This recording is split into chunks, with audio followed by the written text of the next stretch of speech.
Bienvenue. Annoncé pour ce lundi 25 mars 2019, l'examen des deux propositions de loi dérogatoires modificatives et complétives de la charte des partis politiques et du code électoral en vue des élections inclusives a été renvoyé tout simplement au jeudi 28 mars 2019.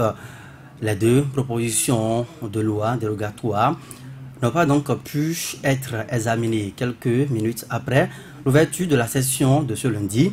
Le président de l'Assemblée nationale, Adrien Ngouedji, a renvoyé la plénière au jeudi 28 mars 2019. Le motif évoqué, l'absence du président de la commission des lois de l'Assemblée nationale et puis également du rapporteur de la dite commission, Den Aladatin. Nous proposons ici d'écouter un extrait donc de cet élément que nous propose François Fanon, qui était ce jour même au palais des gouverneurs à Porte-Nouveau.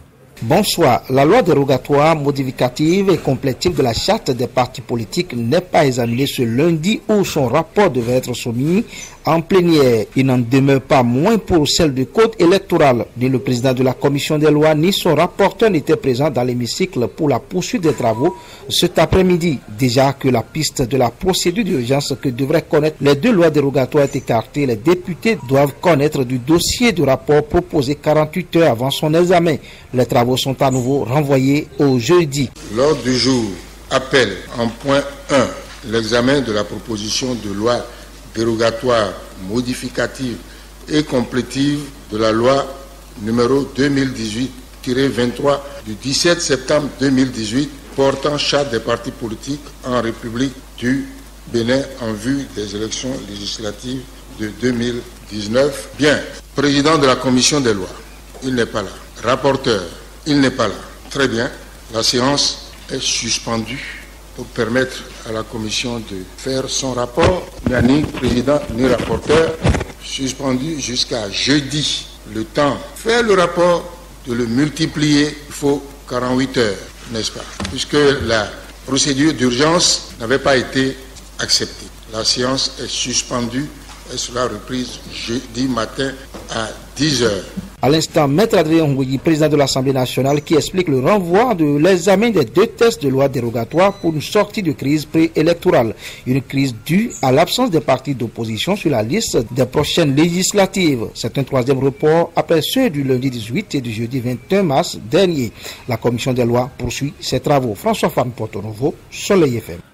Le Châtillon déjà donc deux reports, comme vous l'avez donc suivi avec la chute de notre correspondant dans le département de Lomé du plateau, qui a suivi de bout en bout le déroulé des activités ce jour même au palais des gouverneurs à Porte-Nouveau. Un troisième report, pourquoi? Quelle est l'opportunité alors? Un troisième report, vous comprenez que les intérêts politiques sont en jeu. Vous comprenez que lorsque on parle de consensus, de compromis, puisque les députés sont revenus largement sur ces expressions ces derniers jours, on comprend aisément qu'il faut peut-être jouer sur le temps. Moi, je vois en tout cas la situation comme telle, parce que vous voyez d'un côté les opposants faire des sorties ou des conférences de presse pour dire les amis d'en face, parlant bien entendu du bloc de la majorité, ils ne veulent pas que nous trouvions ce consensus. Ceux de la mouvance également, les députés du bloc de la majorité, ils viennent devant les écrans pour dire: nous constatons que il y a nos amis d'en face parlant cette fois-ci de la minorité parlementaire qui ne veulent pas que nous négocions, ils ne veulent pas que nous avancions dans les négociations. Mais aujourd'hui, vous avez vu, il y a une troisième fois, ce lundi, il y a encore un report. Alors que on sait du moins comment est-ce que ces lois à polémique aujourd'hui ont été votées. Nous savons que ces lois ont été votées au cours d'une session extraordinaire. Nous savons que cette loi a été votée avec beaucoup de célérité. Et ces mêmes députés aujourd'hui qui boycottent les séances, nous savons comment est-ce qu'ils sont venus.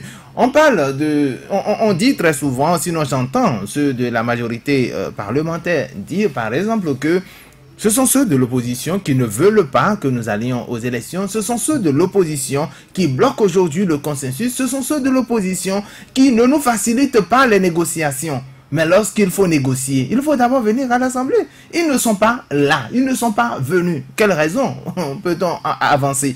On a vu le président de l'Assemblée dit le jeudi, je crois, oui, dit le jeudi, parce que il y a une session le lundi, la session a été reportée pour le jeudi à la fin de la plénière à l'Assemblée, le président a convoqué le corps électoral, ou du moins certaines quand même formations politiques à son domicile ou je ne sais où, pour quand même encore étudier cette loi de proposition par rapport au code électoral, pour qu'on puisse déjà anticiper sur la plénière du vendredi.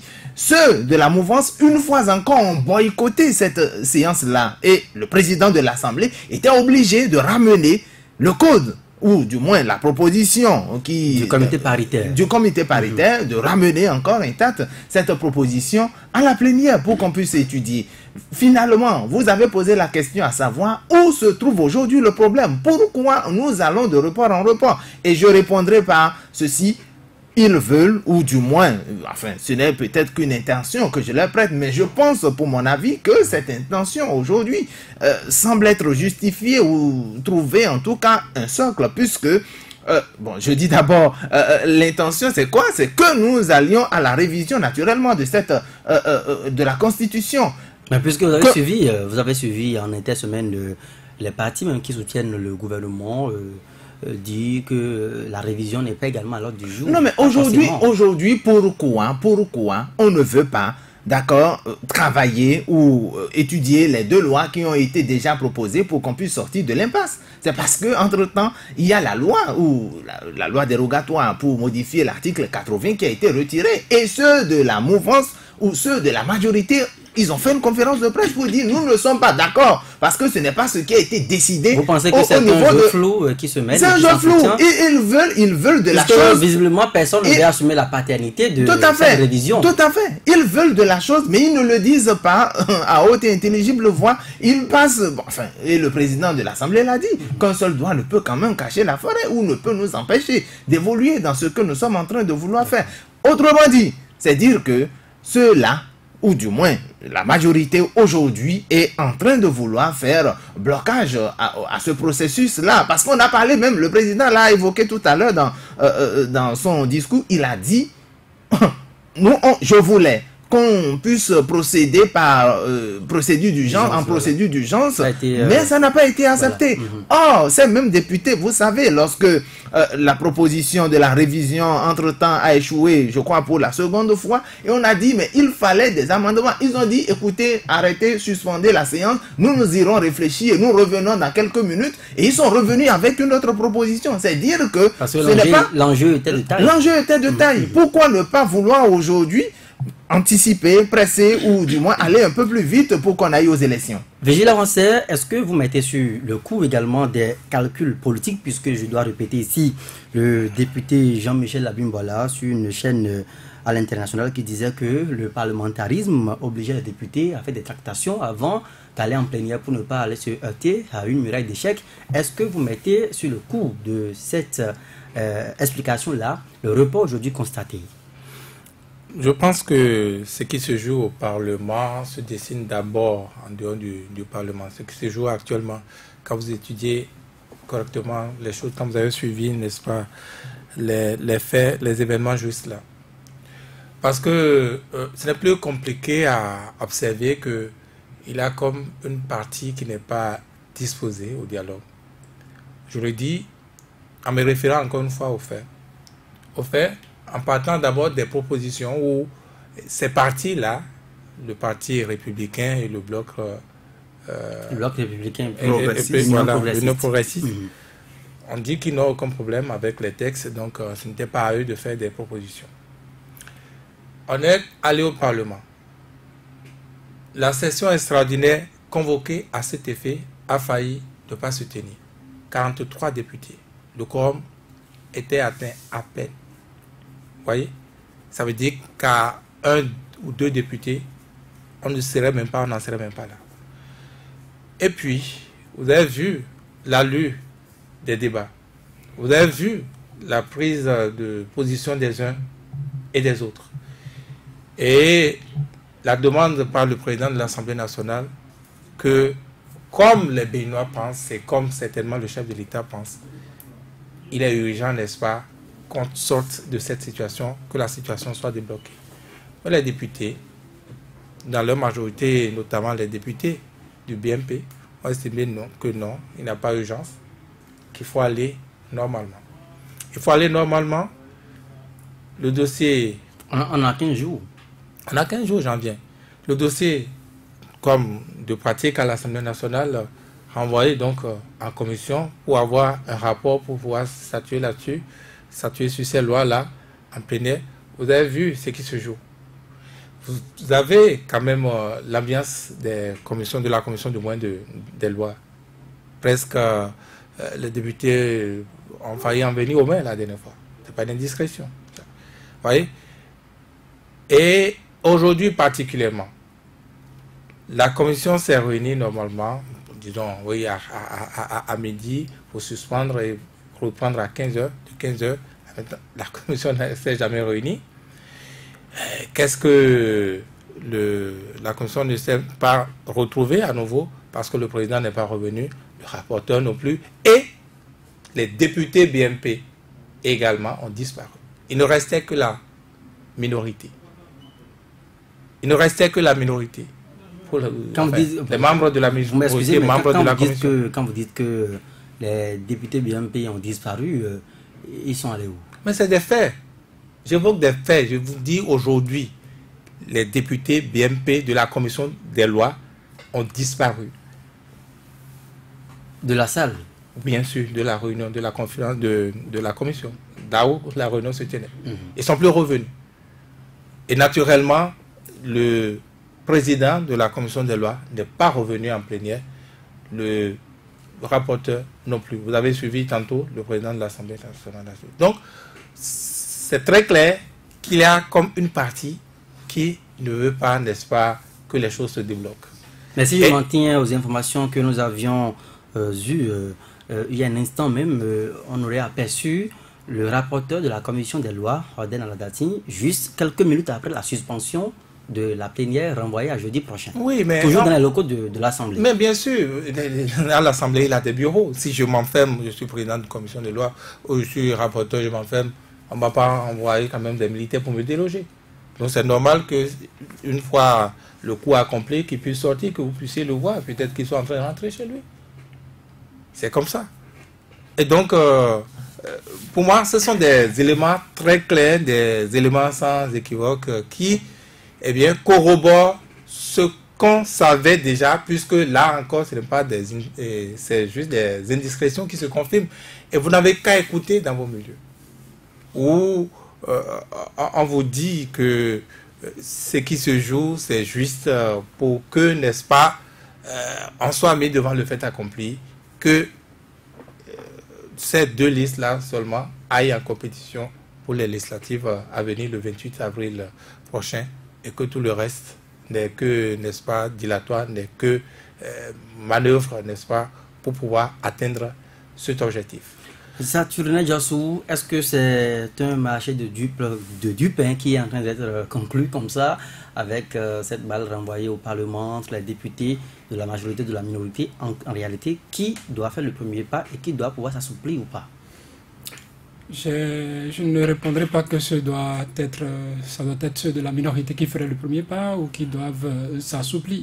Je sais pas, je ne vous le dirai pas. Ce que je vais commencer peut-être par dire, en complément à ce que Ulrich et Virgile ont eu à dire, c'est qu'il faut quand même mettre des noms sur les absents, les principaux. Quand on dit que le président de la commission des lois est absent à la plénière, qui est le président de la commission des lois? Vous le connaissez. Mettez le nom sur son visage. Qui est le rapporteur de la commission des lois? Vous le connaissez aussi. Commencez pas à mettre les noms sur le visage. Pourquoi avez-vous peur de dire que c'est Jean-Michel Abimbola et je crois Orden Aladati qui est la commission des lois et Orden Aladati, rapporteur, qui donc les deux là qui ont été absents à cette plénière. Quand on dit que les députés BNP, j'avais commencé par en citer là, en commençant par ordonner la date, me venant en esprit les images de ce débat-là sur Africa 24. Pour vous dire que nous sommes dans la stratégie politique. Nous sommes dans la stratégie politique. Les députés soutenant le président de la République ont beau dire qu'ils ne sont pas demandeurs, ils n'ont pas fait de proposition.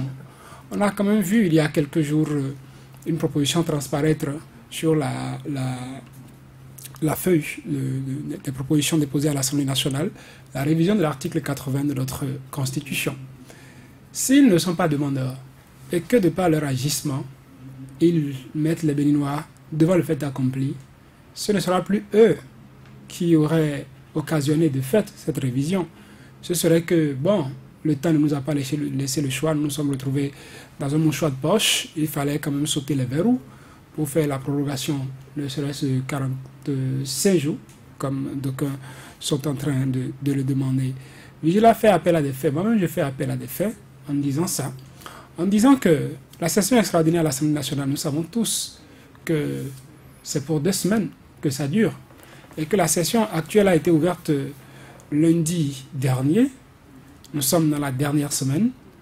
Si, pendant qu'on a requis une procédure d'urgence, des gens n'ont pas cru devoir accepter cette procédure d'urgence pour qu'on évolue vite, pour que les modifications à faire, ce qu'il faut compléter, pour qu'on puisse le faire et continuer, et ont voulu que les choses se fassent normalement. Lundi, on a renvoyé pour jeudi. Jeudi, on s'est retrouvé sans avancer. Vendredi, on s'est retrouvé même chose. On a dit lundi, on se retrouve lundi sans pouvoir avancer. Donc, renvoi encore pour jeudi. Jeudi, on se reverra. On ne sait pas ce qui sera fait le jeudi. On dirait la rigueur, on repousse encore pour vendredi. Si vendredi, on n'arrivait pas à faire quelque chose, on dira quoi? Qu'on renvoie les points à la prochaine session. Extraordinaire. On clôture d'abord, de fait. On clôture. Et après, on verra si une session va être convoquée dans la foulée. Oui, si pendant ce temps, n'oubliez pas que ceux qui ont constaté qu'en l'état, les choses en l'état actuel, dans l'état actuel dans lequel se trouvent les choses, on saurait aller aux législatives le 28 avril, en reprofilant un chronogramme, avait prévu, je dirais, le 12 mai comme étant la probable date à laquelle on pourrait aller aux législatives, le dernier délai, comme on pourrait le dire, pour ne pas sortir du mandat actuel de la législature, et que ceux-là, en faisant ce reprofilage, avaient dit que pour qu'il en soit ainsi, il fallait que vendredi dernier, au plus dans le week-end, qu'on fasse tout, les lois modificatives soient prises, et qu'on fasse, puisqu'il a été recommandé une promulgation en procédure d'urgence, qu'on puisse procéder à ce contrôle de conformité pour en arriver cette semaine déjà à avoir un texte qui organiserait les législatives pour le 12 mai. On est sorti de ce reprofilage déjà. On met déjà 1 semaine là-dessus. C'est comme pour amener à fausser les calculs de ceux-là, constitutionnalistes ou pas, sachant ou pas, qui ont eu à dire, bon, attention, si les choses ne doivent pas dépasser le 12 mai, il faudrait qu'on procède comme ceci. C'est pour déjà fausser ce calcul. Et quand ce calcul sera faussé, il n'y aura qu'un seul qui resterait, si on veut aller aux législatives, c'est d'aller toucher à l'article 80 de notre Constitution. On sera de fait là, dos au mur, et on ne peut faire que ça. On vous parlera de la ruse, encore une fois. Et c'est pourquoi je dis, les intentions qui sont annoncées ne sont pas forcément des choses que veulent ceux-là qui déclarent ces intentions-là. Sinon, je ne saurais comprendre ce qui se passe là actuellement.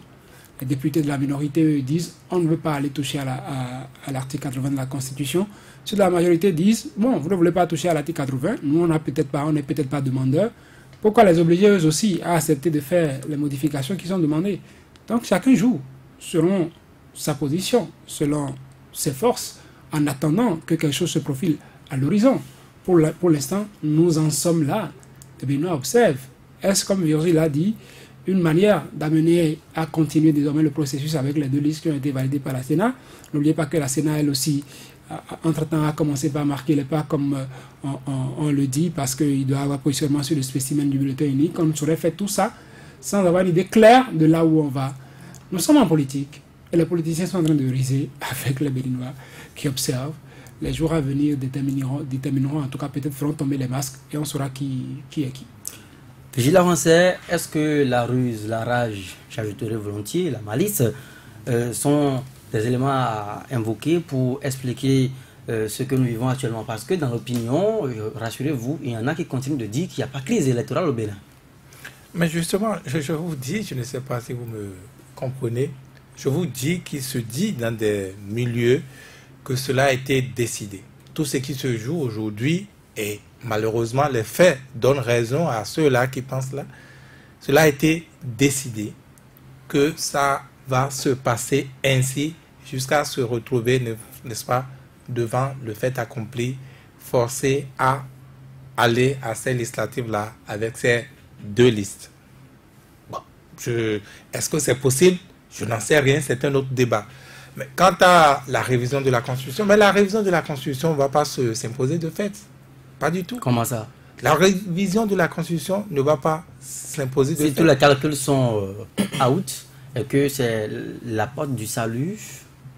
Non, qu'est-ce que vous appelez porte du salut? Ce n'est pas vous et moi qui allons voter à l'Assemblée nationale. Ce sont les députés. Et si, n'est-ce pas, les positions n'évoluent pas, que la minorité, oui, la minorité de blocage, en tout cas pour ce qui est donc de la révision de la Constitution, ne cède pas, quelle que soit la volonté, même celle du bon Dieu, eh bien, on ne passerait pas. Et qu'est-ce qu'on ferait alors avec cette mandature? La prolongation serait constatée donc de fait. Oui, la prolongation va être constatée, mais l'Assemblée ne pourra pas légiférer en ce moment-là, parce qu'ils seraient en fin de mandat, ces députés-là, donc ils ne peuvent pas, ils ne sont plus députés. On pourra dissoudre le Parlement. Sauf peut-être, encore que je ne vois pas comment on appelle, la Cour constitutionnelle pourrait proroger leur mandat, donc réviser de fait l'article 80. C'est pas possible, je ne vois pas ça. Dans ce cas d'espèce, est-ce que la dissolution du Parlement, telle que préconisée par d'autres, serait non, est-ce que le mécanisme institutionnel du Bénin permet oui, l'Assemblée nationale, non. Est-ce que la Cour peut, dans sa mission de régulation des pouvoirs publics des institutions de la République, peut aller jusque-là? Non. Non.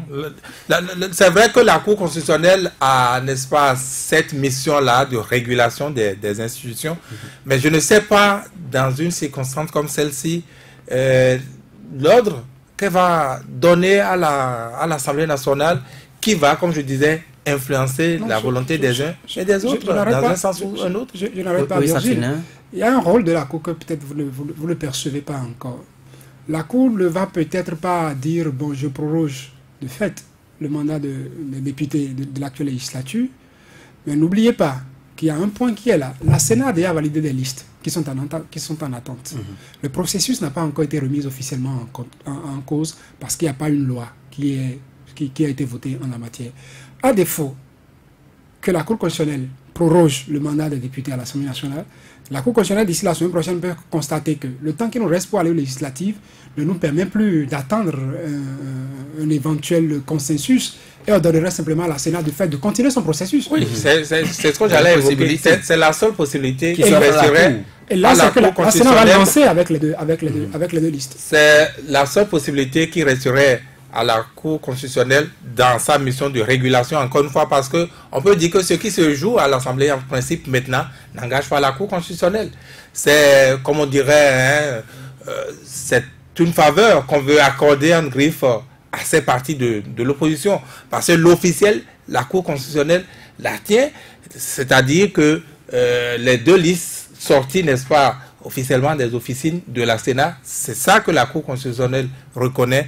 Elle tient un bout de l'officiel. Et donc, à défaut que les choses se débloquent en griffe pour cette faveur-là, eh bien, elle va donc, laisser jouer les choses. Ce qui corrobore, encore une fois, cette thèse-là, que tout ce qui se joue aujourd'hui n'est qu'un jeu et que c'est planifié de bien loin pour aboutir à ça, à savoir que ces 2 listes, et uniquement ces 2 listes, aillent, n'est-ce pas, à ces législatives. Le Châtillon, je vous sais très croyant, on dit souvent que c'est l'invisible qui gouverne le visible. Est-ce que, tout comme Vigile, tout ça aurait été cuisiné dans l'invisible et que, bon, nous ne constatons que les symptômes actuellement?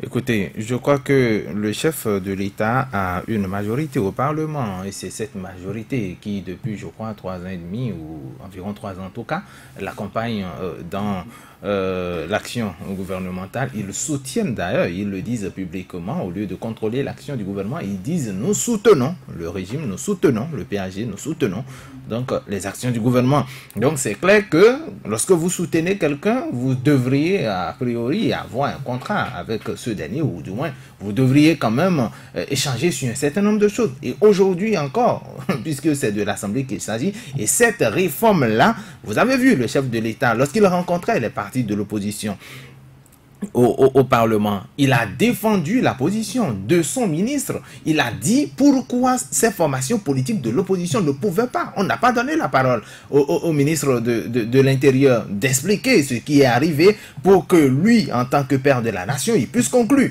Par conséquent, vous comprenez en réalité que c'est sa réforme à lui. C'est sa réforme, c'est la réforme du chef de l'État. Et il a rappelé, il a dit, lorsqu'il a rencontré les formations politiques, toutes catégories confondues, bien que l'opposition ait boycotté, il disait ceci, il disait que ces deux partis, c'est-à-dire à savoir les partis qui soutiennent ces actions, le bloc républicain, l'Union progressiste, si c'est seulement ces formations politiques qui iront aux élections, que cela serait comme un échec pour les réformes. Mais j'enlève le comme pour dire que c'est un échec.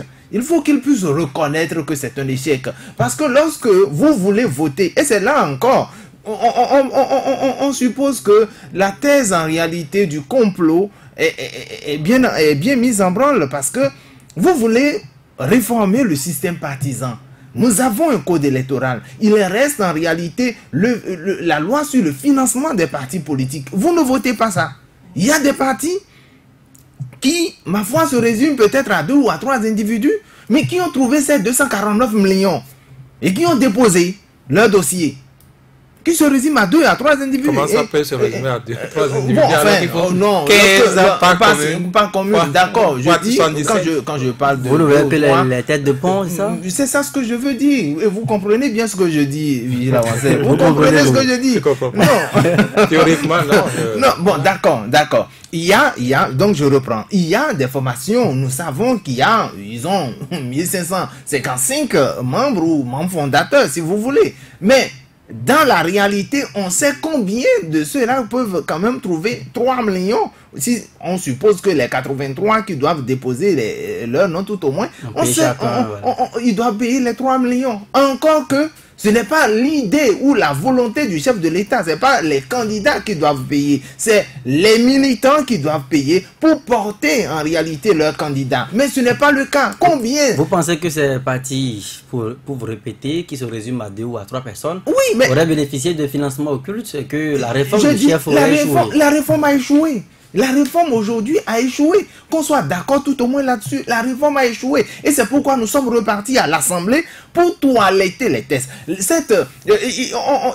députés de la minorité voulaient qu'on amende les tests, mais bon, puisque au départ, par 2 fois déjà, ils ont fait blocus pour la révision de la Constitution. On se dit, voilà, il faut aussi leur marquer le coup. Et puis voilà, on est allé un peu à la va-vite. Est-ce que actuellement le débat doit se cristalliser autour de ces points? Nous prenons notre revanche sur vous. Vous avez été... Non, mais on n'a même pas besoin de faire de débat. Le chef de l'État dit retournez au Parlement. Il y a débat au Parlement. Le chef de l'État dit retournez au Parlement, trouvez les voies et moyens, trouvez des lois. Je pense même que le lundi 17, on pouvait même déjà finir avec cette affaire. Le lundi 17, on pouvait même déjà finir avec ça. Si nous sommes aujourd'hui au lundi 25 et qu'on n'a pas encore trouvé une solution, c'est parce que les hommes politiques ne veulent pas. Et puisqu'ils ne veulent pas, Vigile Avancé ou Saturnin, ils ont tout à l'heure dit, bon, écoutez, nous allons nous retrouver le 28 avril prochain avec 2 formations politiques. Mais je ne crois pas. Cette élection avec 2 formations... Non, mais je dis, écoutez... L'officiel, c'est qu'il y a 2 partis qui sont en règle. Je ne crois pas. Et le chef de l'État... La Cour a validé ces 2 partis. Un homme politique averti, le chef de l'État ne va justement pas s'engager dans cette erreur-là. Il ne le fera pas. Organiser les élections avec le bloc républicain. Vous répondez à cette question gentiment. Est-ce que le chef de l'État est au-dessus des décisions de la Cour? Est-ce que le chef de l'État est au-dessus des décisions de la Cour? Je ne sais pas. Si la Cour décide que la Sénat puisse conduire le processus à terme avec les 2 parties validées. Est-ce que le chef d'État peut faire entrave à ça? Écoutez, le chef de l'État, c'est le premier citoyen. C'est celui à qui nous avions désormais confié la destinée du pays jusqu'en 2021. Et par conséquent, il peut encore négocier ou voir avec, comment vous appelez, la Cour constitutionnelle. Bon, non, quand je dis négocier, c'est peut-être le premier mot ou le premier verbe qui l'esprit. Voilà. Donc, ça dit, ils se retrouvent. Mais d'ailleurs, je vous le dis, ce n'est peut-être pas un secret, ils continuent de s'appeler, ils continuent de se voir. Je ne sais où, mais ils continuent de se voir. Mais c'est tout au moins au stade. C'est dit qu'ils doivent aujourd'hui, parce que c'est de la République qu'il s'agit. On a parlé de 4 personnes qui sont mortes à Kilibo ou je ne sais où. Bon, de toutes les façons, il y a eu mort d'homme. Par conséquent, je me demande si éventuellement on engage le processus, on continue. Si Tiando faisait une conférence de presse et dit, écoutez, nous sommes venus à la conclusion selon laquelle nous irons aux élections. Voici le spécimen. Il y a bloc républicain. Je dis, non. Je dis, ce que je suis en train de voir venir, cela ne s'est encore jamais passé au Bénin. Donc, ce que je vois venir, non, il y a l'histoire, au moins, lorsque vous parlez de 72, on sait peut-être comment est-ce que les gens, on a torturé des gens, on creusait, on faisait, on les mettait. C'est Végé qui a la science infuse pour ça. J'avais parlé de mais je dis, ceux qui vont, non, écoutez, ils ne feront pas ça. Ils ne feront pas ça. Alors, et ceux les blocs républicains, parce que je sais effectivement, et Alphonse Moïse Soudé l'a dit ici le vendredi, il disait, si ceux des blocs républicains ou Union progressiste, s'ils sont sûrs de revenir au Parlement, s'ils sont sûrs du suffrage de leurs militants, mais c'est peut-être vous qui avez le dilatoire, c'est quand vous dites ça. Qu'ils organisent la compétition. Non, comment du dilatoire Saturne Diassou, est-ce qu'il y a des signes prémonitoires aujourd'hui, comme le riche est en train de nous amener donc dans l'univers de tout ça? Est-ce que qui présage d'une crise effectivement le jour la Sénat sortirait finalement sous injonction de la Cour avec le spécimen à gauche, le bloc républicain à droite, l'Union progressiste? On économisera au pays en décidant de ne pas organiser les élections. Les Béninois pourront s'entendre pour une fois et demander au président de la République de s'entendre avec le bloc républicain de l'Union progressiste pour désigner la 83. Pour dégager 83 personnes et 83 suppléants. Ça a quel fondement juridique, vous? La désignation des députés, c'est inventé sous quel régime? Non, puisque nous allons vers ce cas. Quand ça devient un match amical, ça me rappelle cette élection de...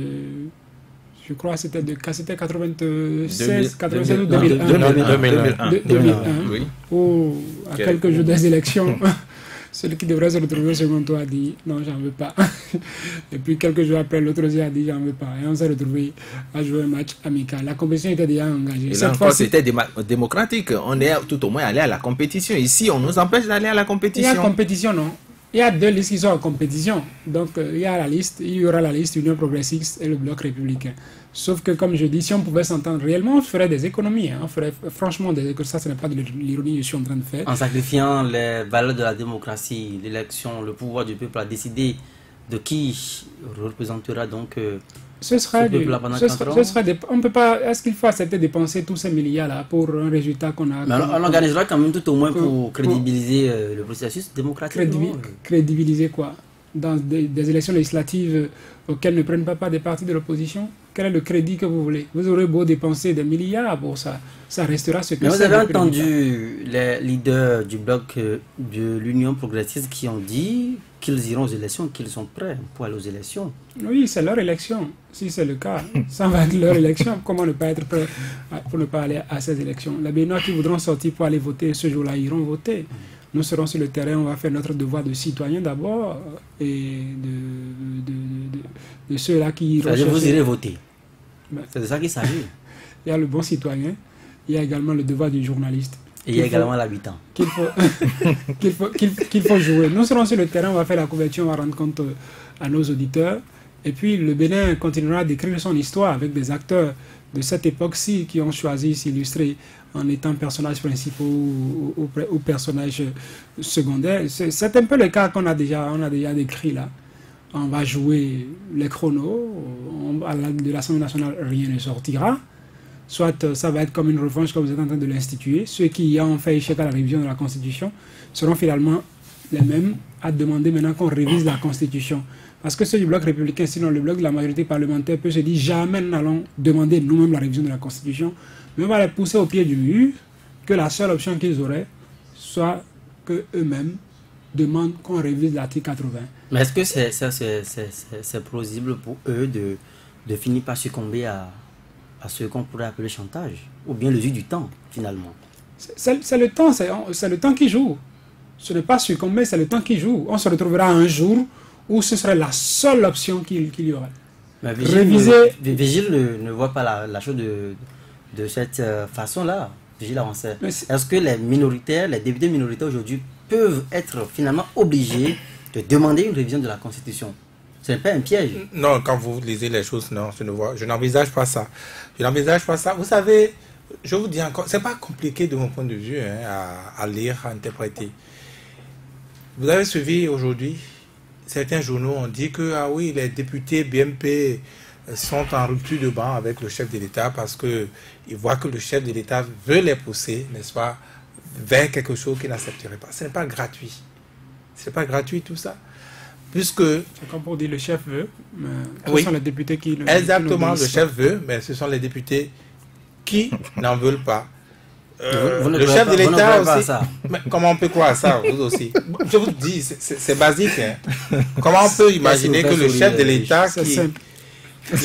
Non, mais enfin, c'est le scénario. Pourquoi vous perdez confiance? C'est le scénario. Est-ce que j'ai la parole? Vous avez la parole. Est-ce que le chef de l'État qui a bien voulu demander ce travail-là au président de l'Assemblée nationale peut rester indifférent de ce qui se passe de la suite de ce qu'il aura demandé au président de l'Assemblée nationale?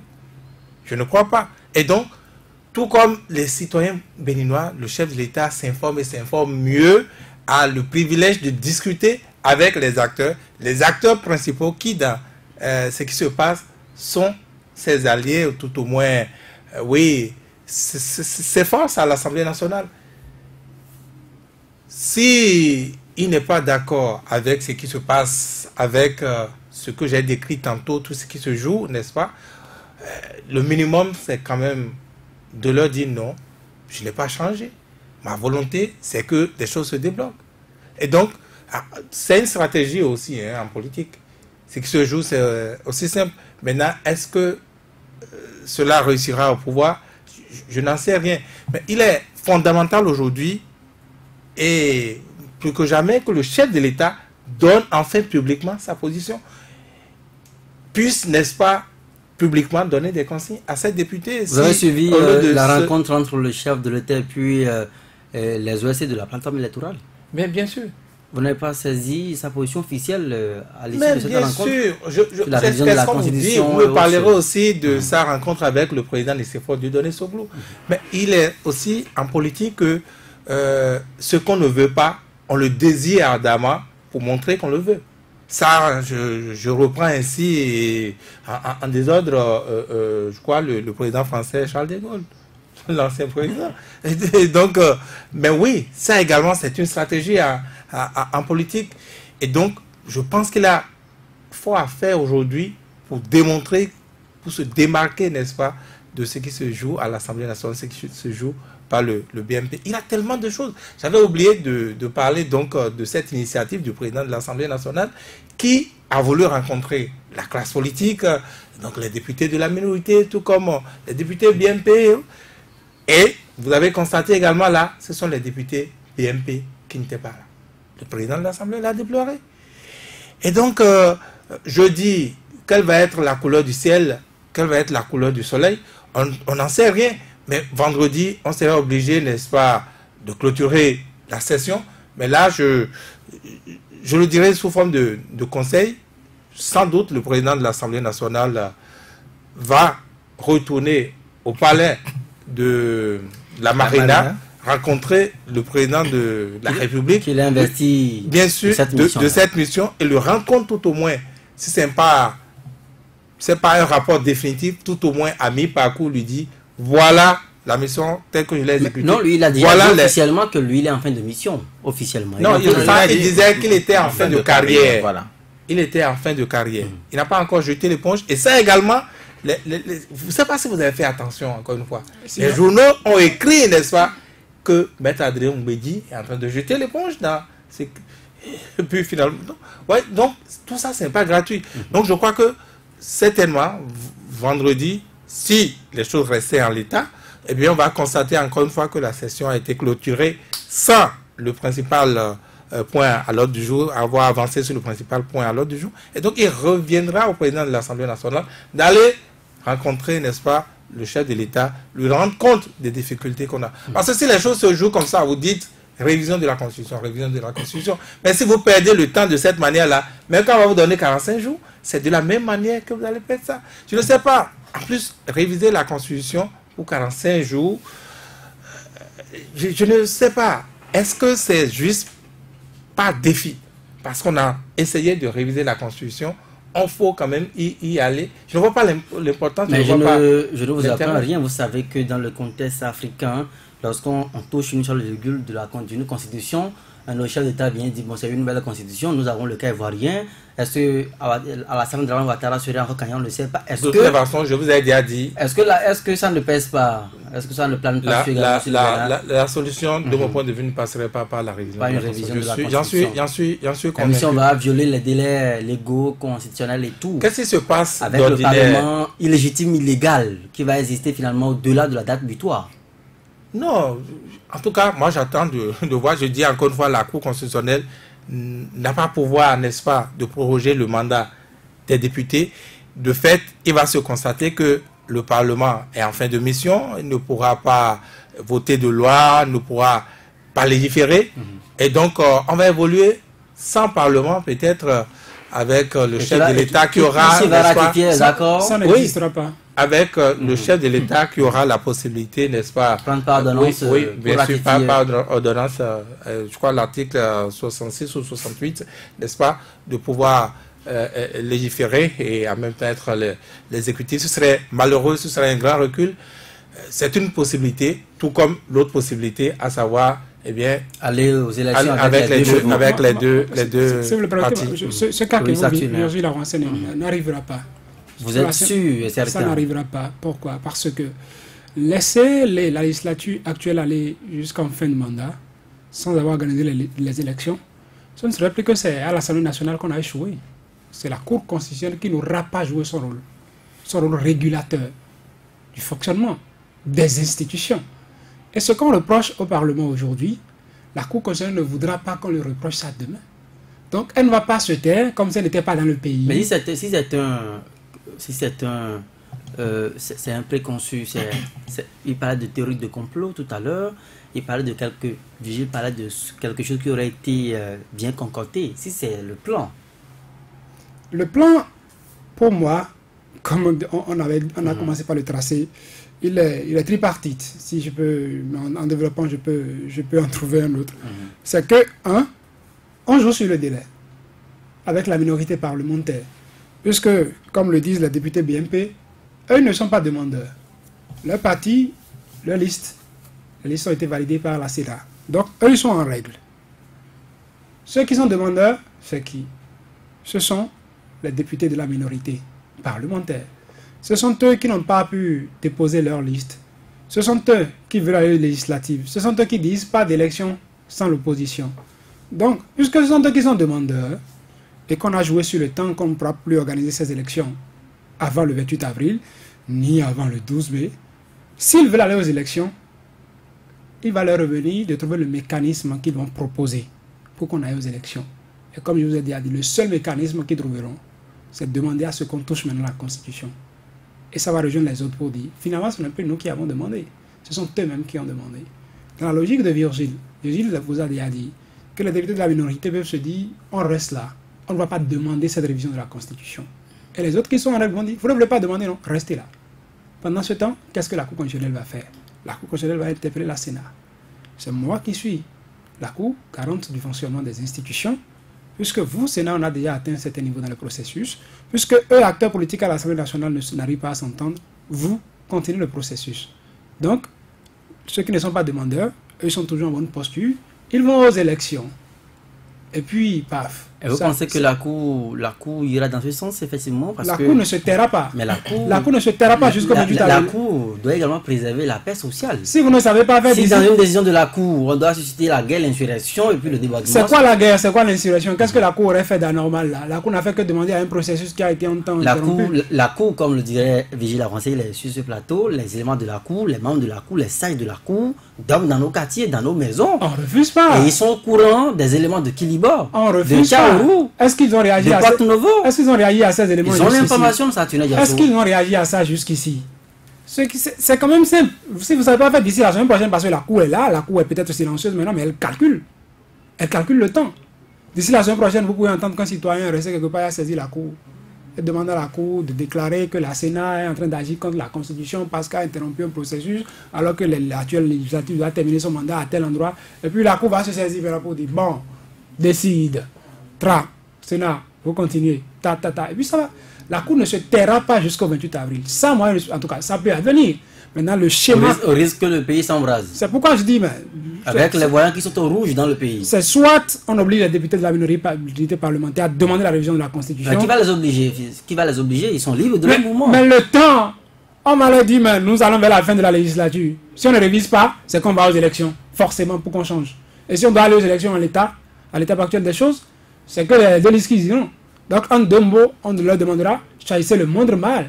S'ils veulent choisir le moindre mal, réviser la Constitution, ils vont chercher à demander ça. Ils vont même courtiser les gens de la majorité pour aller le faire. S'ils veulent jouer à la politique ils veulent jouer au pourrissement comme les autres, ils vont dire on ne demande pas. Donc, on reste là. Et la Cour, elle, maintenant, va actionner son bouton pour dire Sénat, continue le processus. Et on va se retrouver avec un Parlement renouvelé, avec les deux listes qui ont été validées par la Sénat. Et puis, bon, le Bénin continuera, c'est comme le dirait l'autre. Le Bénin continuera. Ben, vous avez parlé de Parlement renouvelé. Le Parlement sera renouvelé. Je ne sais à quelle date ou comment le Parlement sera renouvelé. Le Parlement sera renouvelé, mais je ne sais quand il sera installé ou les députés seront installés. Sur le calendrier électoral. Moi, écoutez. Il y aura des dates précises qui seront respectées par la Sénat quand la Cour constitutionnelle va constater qu'on est en train d'appliquer. Et c'est là, justement, une fois encore, la responsabilité du chef de l'État est engagée. Parce qu'on dira que c'est sous son mandat qu'il y a eu ça. Qu'il y a eu mort d'homme, qu'on n'a pas pu organiser. Et de toutes les façons, vous lisez ça sur les réseaux sociaux, comme quoi c'est sa première élection, il veut organiser, et puis il y a tout ce problème-là. Donc je crois que ça ternit même l'image des députés. Vigile Avancé parlait tout à l'heure de stratégie politique. Je me demande si c'est la stratégie politique qui nous demande de faire tout ce qu'on voit. Je me demande si le temps s'y prête même pour faire de ces petits calculs politiciens. Je me demande si le jeu auxquels ils sont en train de se prêter, est-ce que ça va en leur faveur? Est-ce qu'ils sont eux-mêmes crédibilisés sur le terrain? Pas qu'il y a crise, le Châtillon. Ben, ils ne reconnaissent pas qu'il y a crise. Faut accepter, se faire traiter, il faut accepter être malade. Peut-être qu'ils constateront plutôt qu'il y a crise très bientôt. Ils constateront qu'il y a crise très bientôt. Enfin, je vais parler des députés, puisque la situation également va s'imposer à eux. Si en dépit des tournées de la CEDEAO de l'ONU, en dépit des éléments de Kilibor et autres dont je viens de parler, jusqu'à présent, des députés continuent de dire qu'il n'y a pas de crise. Vous pensez qu'il y a encore un bientôt qui leur fera connaître, qui leur fera savoir qu'il y a crise dans le pays? Oui, il y a un bientôt qui va les ramener encore peut-être dans le Bénin, parce que c'est comme si ils se mélangent un peu les pédales, ils ne voient pas très bien ou ne font pas la même lecture que nous. Ils ne font pas la même lecture que nous, c'est vrai, ils veulent aller à ces élections avec les deux blocs naturellement, ou que ce soit les deux blocs du chef de l'État, juste pour s'assurer qu'ils vont revenir. Bon, d'accord, mais je doute très fort. Mais puisque je ne sais pas si j'aurai encore une autre prise de parole avant la fin de cette émission, moi j'aimerais déjà dire aux citoyens, au peuple béninois, de bien constater ce qui se passe aujourd'hui. On a parlé de crise. Le chef de l'État a reconnu qu'il y a crise. Le chef de l'État a retourné la balle aux parlementaires. La minorité ou les députés de l'opposition ont fait des propositions. Les autres ont dit nous n'avons pas de problème, nous ne faisons pas de propositions. Et le président de l'Assemblée, au cours d'une sortie médiatique, a dit d'accord, vous n'avez effectivement pas de problème, donc je vous conseille. Mais ceux qui n'avaient pas de proposition, ils sont majoritaires. C'est dire même que si l'opposition ne venait pas, rien qu'avec les propositions de l'opposition, l'Assemblée nationale peut décider. Avec les propositions de la minorité, ils peuvent même déjà régler le problème. Ils n'ont pas fait de proposition. Ils ne viennent pas à l'Assemblée le lundi. On nous dit qu'ils devraient se retrouver à 10h. Le lundi 17, ils devraient se retrouver à 10h. Mais c'est vers 19h que la séance a démarré. C'était le parlementarisme. Donc, c'est dire que on constate que c'est la majorité aujourd'hui qui s'impose. C'est la majorité qui dicte sa loi. Qu'en son temps, qu'on n'intoxique pas pour dire que c'est parce que la minorité n'a pas voulu, c'est la minorité qui veut nous conduire vers la guerre civile, c'est la minorité qui veut nous conduire, non, qu'on ne le dise pas, mais qu'en son temps, que chaque citoyen puisse situer les responsabilités. Et on commence par le dire dès aujourd'hui. Vigile avancé, le BMP dit niet à une lecture de la mouture actuelle des lois électorales. Pas question d'opérer de grands bouleversements de ce côté-là. La minorité semble également aller dans ce sens, mais demande plutôt qu'on puisse revoir, toucher des dispositions clés dans cette loi-là. Est-ce que ce n'est pas justement là qui a le blocage? Vous allez profiter en même temps pour nous dire, en même temps, qui aujourd'hui peut parler à ces députés pour qu'on puisse avancer? Parce qu'il y a un médiateur neutre. Je préfère répondre à ce dernier aspect de votre question. L'autre, je crois, c'est de ça qu'on a parlé tout le temps. Moi, je vais plutôt m'adresser au chef de l'État encore une fois. Croire en sa bonne foi, n'est-ce pas? Et lui, demander, les Béninois auront observé les députés BMP, peut-être le bon Dieu avec nous tous, qu'il a bien voulu, n'est-ce pas, aider ces députés BMP qui lui sont restés fidèles jusqu'au bout. On l'aura constaté également. Puisque quand vous prenez les listes, n'est-ce pas, à ces législatives, les listes de candidatures, des partis Union progressiste et Bloc républicain, ces députés sont reconduits pour la plupart. Certains parlent de 80%. Bon, donc il a accompli sa mission, il a joué le rôle. C'est presque normal de mon point de vue ce blocage que nous avons. Je le dis pourquoi? Parce que voilà donc des députés qui sont décriés, qui visiblement n'attendent pas grand-chose des électeurs, sinon une correction. Ils sont bien positionnés. Ils ont la chance de se faire réélire contre toute attente et tiennent plus que jamais le meilleur bout, le bon bout, comme on dit. Et on leur demande de venir défaire, n'est-ce pas, ce bon bout-là qu'ils ont. On leur demande de venir défaire cela pour s'attacher le cou, pour, n'est-ce pas, se faire harakiri. Mais ce n'est pas donné à tout le monde. Donc, c'est normal, c'est naturel qu'on observe ce qu'on observe.